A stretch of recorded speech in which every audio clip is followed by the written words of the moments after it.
And who has been the president since January 20th, 2025? Donald J. Trump. Okay. And who was the president in 2024? One believes President Biden. One believes? Are you one of those non-believers that the election, the American people didn't vote? I am not. You're not? You said one believes? Do you believe in the Constitution of the United States and it should be abided I believe in the Constitution of the United States. So you believe in it without any second thought. You don't have to think about it. You believe in it and you would abide by it. On Capitol Hill, a heated exchange unfolded between Senator Gregory Meeks and Scott Besset, the U.S. Secretary of the Treasury. At the center of it, a deceptively simple question: are America's trade deficits a national emergency? At first, it might sound like a narrow economic debate, but in reality, the stakes are much higher.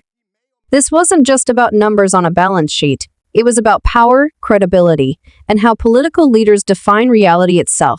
Mr. Besset, I'm just a plain, simple man, the average, everyday American is looking at this hearing today. So can you tell me first, does trade deficits constitute a national emergency? The hollowing out of the U.S. manufacturing No, just yes or no. class. Yes or no? Yes or no, It's a sir? national emergency, sir. It does. It does.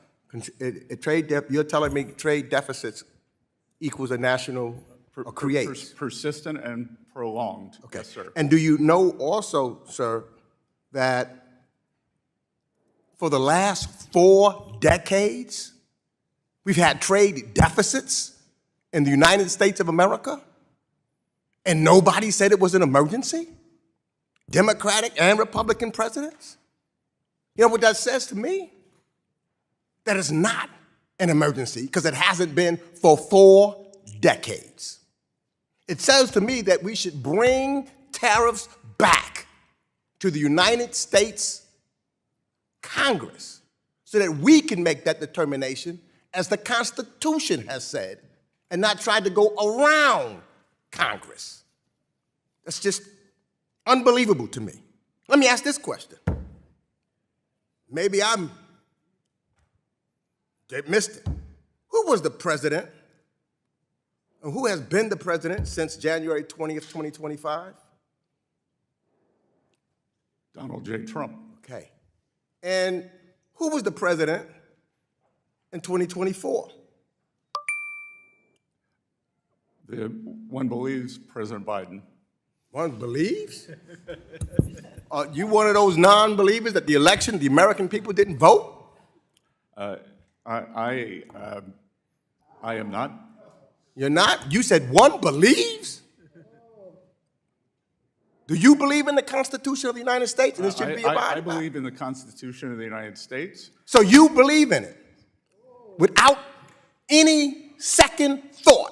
You don't have to think about it. You believe in it and you would abide by it. Is that correct? I have and I do, sir. Okay. Well, do you know that a president has said he may or may not, he don't know? Let me ask this question. I couldn't believe my ears. Sunday, during NBC's Meet the Press, President Trump credited himself for the strong economy in 2024 when Joe Biden was president, but then he blamed President Biden for a weak economy in 2025 when he was president. Now, I'm not so sure how the American people puts that together. In 2024, strong economy, he tries to take the credit. In 2025, when he's the president, he blames Joe Biden. That doesn't make sense to me.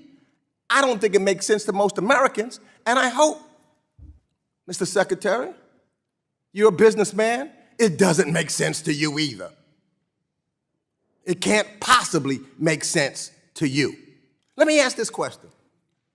if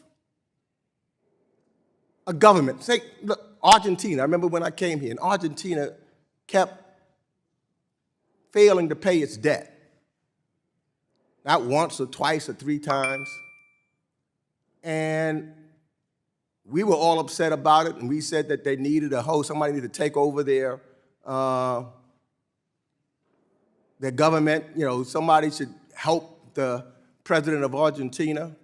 If the United States or didn't pay his debt or something like that, we'd be very upset about that if we couldn't pay our debt. I mean, that's one of our focuses. Is that not correct?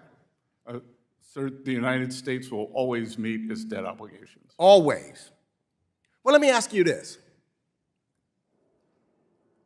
Donald Trump, the deal maker, and you didn't answer Ms. Velasquez's questions, no deals, although he said 3 weeks ago that there would be deals. But Donald Trump, not once, not twice, not 3 times, not 4 times, not 5 times, but 6 times failed to pay his debts on his business and went bankrupt. And you're going to call that a good business, man? The gentleman's I wouldn't time invest has in that expired. company. The gentleman's time has expired. The gentlewoman from Missouri, Ms. Wagner, the chair of our subcommittee on capital markets, is recognized for 5 minutes. I thank you, Mr. Chairman, and I will try to keep my... When asked directly, Secretary Besset said yes, trade deficits do constitute a national emergency. But Senator Meeks immediately pushed back with history. For 40 years, the United States has run trade deficits during Republican administrations, during Democratic administrations, in times of economic boom and in times of recession. And in all those decades, not once was the deficit labeled a national emergency. Here's the critical point. If the same condition has existed for decades, why redefine it now? The deficit didn't suddenly change. The language did. And when leaders start labeling long-standing challenges as emergencies, it isn't just rhetoric. It opens the door for extraordinary powers, often bypassing Congress and reshaping constitutional boundaries. Then came the issue of presidential accountability. Meeks cut straight to the timeline. Who has been president since January 20, 2025? Donald Trump. And who was president in 2024? Joe Biden. This matters because President Trump has spoken out of both sides of the economic story. On one hand, he credited himself with the strong economy in 2024, even though Biden was still in office. On the other hand, when the economy slowed in 2025 under his own leadership, he shifted the blame back to Biden. That contradiction is more than political theater. It exposes a deeper challenge. If presidents can claim credit in one moment and shift blame in the next, where does accountability actually live? For everyday Americans dealing with rising costs, job insecurity, or inflation, mixed messaging only deepens distrust. This is where the hearing went beyond trade deficits and into America's credibility. For generations, one principle has been ironclad: the United States always pays its debts. That commitment underpins global confidence in the dollar. But Meeks reminded Besset, President Trump's business history includes 6 bankruptcies. Each time, creditors, contractors, and workers bore the losses. Legally, those bankruptcies followed procedure. But politically, they raise a real concern. If a leader repeatedly walked away from obligations in private life, what does that mean for how the world perceives America's commitments in public life? That's the real heart of the issue. Trade deficits might not bring America down, but trust once broken absolutely can. And in international economics, trust is currency. So what's the lesson here? The real emergency isn't just the trade deficit. It's the way crises are defined, power is framed, and responsibility is shifted. For decades, deficits were treated as a policy challenge, not an existential threat. Recasting them as an emergency is less about economics and more about political leverage. And when leaders bend definitions to suit the moment, it erodes the public's ability to hold them accountable. In short, numbers matter, but credibility matters more. Once leaders blur the line between reality and framing, it's the American people who pay the price, in stability, in trust, and in confidence that their government is telling them the truth. Now I want to hear your thoughts. Do you believe trade deficits are a genuine national emergency, or is this label being used for political advantage? Drop your perspective in the comments below. And if you found this breakdown helpful, don't forget to like this video, subscribe to the channel, share it with others, and hit the notification bell so you never miss the next deep dive into the hearings and issues that shape our democracy.